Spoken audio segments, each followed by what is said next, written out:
اعوذ باللہ من الشیطان الرجیم بسم اللہ الرحمن الرحیم الصلاۃ والسلام علیک یا سیدی یا رسول اللہ الصلاۃ والسلام علیک یا سیدی یا حبیب اللہ کروڑوں سلام میرے نبی پاک صلی اللہ علیہ وآلہ وسلم کی ذات اقدس پر اور آپ کی آل پر۔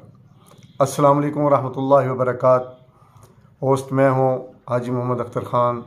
آج میں آپ کو ایک نایاب کمال کا استخارہ بتا رہا ہوں اور قرآن پاک سے۔ یہ قرآنی استخارہ ہے۔ استخارہ اس لیے کیا جاتا ہے کہ آپ کوئی کام کریں۔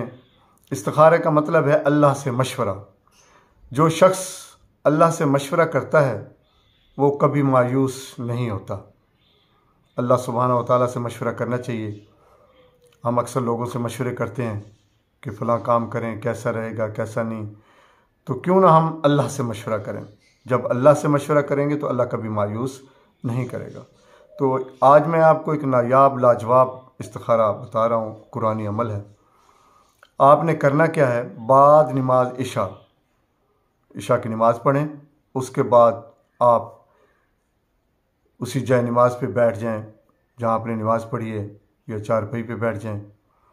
چارپائی پاک صاف ہو، بستر آپ کا پاک صاف ہونا چاہیے۔ تو آپ نے اول آخر درود پاک پڑھنا ہے 11 بار۔ پہلے جس کام کے لیے آپ کر رہے ہیں اس کا ذہن میں تصور کریں۔ کوئی آپ کاروبار کے لیے کر رہے ہیں، شادی کے لیے کر رہے ہیں، بیٹی کی، بیٹے کی، اپنی، کسی اور کی، عزیز رشتہ دار کی، یا کسی سے پارٹنرشپ کر رہے ہیں، یا کوئی خود کاروبار کرنا چاہتے ہیں، اس کے بارے میں آپ نے استخارہ کرنا ہے، یا کوئی بھی آپ معاملات، باہر جانا ہے آپ نے، کسی ملک میں جانا ہے تو اس کے بارے میں استخارہ کریں۔ انشاءاللہ آپ کو وہ کامیابی ہوگی کہ بعد میں آپ کو نہ پچھتانا پڑے۔ تو آپ نے کرنا کیا ہے، اس چارپائی پہ جو آپ نے کام کرنا ہے، جس مقصد کے لیے آپ کر رہے ہیں، اس کا گہرا تصور کریں کہ میں فلاں کام کرنا چاہتا ہوں، روزی کا، رشتے کا، کوئی بھی۔ تو آپ نے 11 بار درود پاک پڑھنا ہے، اور پھر قرآنی آیات مبارکہ ہے، سبحانک لا علم لنا الا ما علمتنا انک انت العلیم الحکیم۔ یہ ایک مرتبہ پڑھنا ہے، سبحانک لا علم لنا الا ما علمتنا انک انت العلیم الحکیم۔ اے اللہ، مجھے کوئی علم نہیں غیب کا، عالم الغیب ہے، تو میری مدد فرما۔ یہ نہیں کہنا، آپ نے آیت وہی پڑھنی ہے، سبحانک لا علم لنا الا ما علمتنا انک انت العلیم الحکیم 111 بار۔ پھر درود پاک پڑھ لینا ہے، جو پہلے درود پاک پڑھا ہے پھر وہی درود پاک پڑھ لینا ہے۔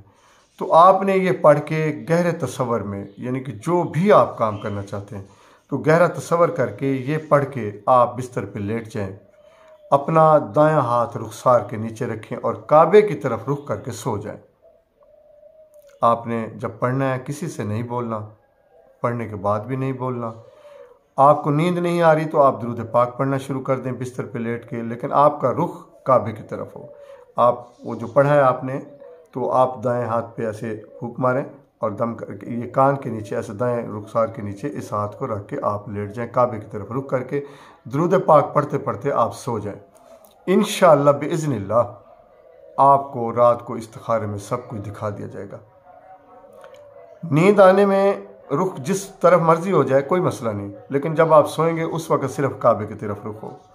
اگر آپ اس میں استخارے میں دیکھ رہے ہیں، وہ بھی میں آپ کو بتا دینا چاہتا ہوں، کوئی پھول دیکھے ہیں، خوشبو دیکھی ہے، کوئی بھنا ہوا گوشت دیکھا ہے، کوئی نماز پڑھتے دیکھا ہے، خانہ کعبہ کی زیارت کی ہے، ماں باپ کی زیارت کی ہے، کوئی بھی اچھا کام جو آپ دیکھ رہے ہیں تو وہ آپ کے لیے وہ استخارہ صحیح ہے، یعنی کہ جس کام کے لیے آپ نے دیکھا ہے وہ آپ کر سکتے ہیں، آپ کے لیے بہت بہترین اور بہترین ہے۔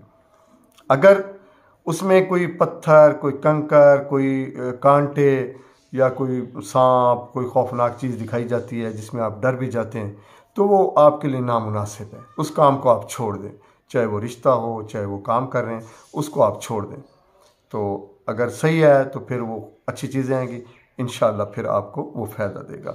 یہ قرآنی عمل ہے، قرآنی استخارہ ہے، اللہ سے مشورہ ہے، انشاءاللہ آپ کریں گے، آپ کو بہت فائدہ ہوگا، کبھی مایوس نہیں ہوں گے۔ اگر پھر بھی کسی بات کی کوئی سمجھ نہ آئے تو آپ مجھے کمنٹس میں پوچھ سکتے ہیں، میں انشاءاللہ آپ کو کوشش کروں گا بتانے کی۔ میرے اس چینل کو آپ سبسکرائب کریں تاکہ میرے ہر آنے والی اچھی ویڈیو آپ تک پہنچے۔ اللہ آپ کا حامی و ناصر ہو، اللہ آپ کی حفاظت کرے۔ انشاءاللہ یہ کریں گے، آپ کو بہت فائدہ ہوگا۔ اپنا بہت خیال رکھنا۔ اللہ حافظ۔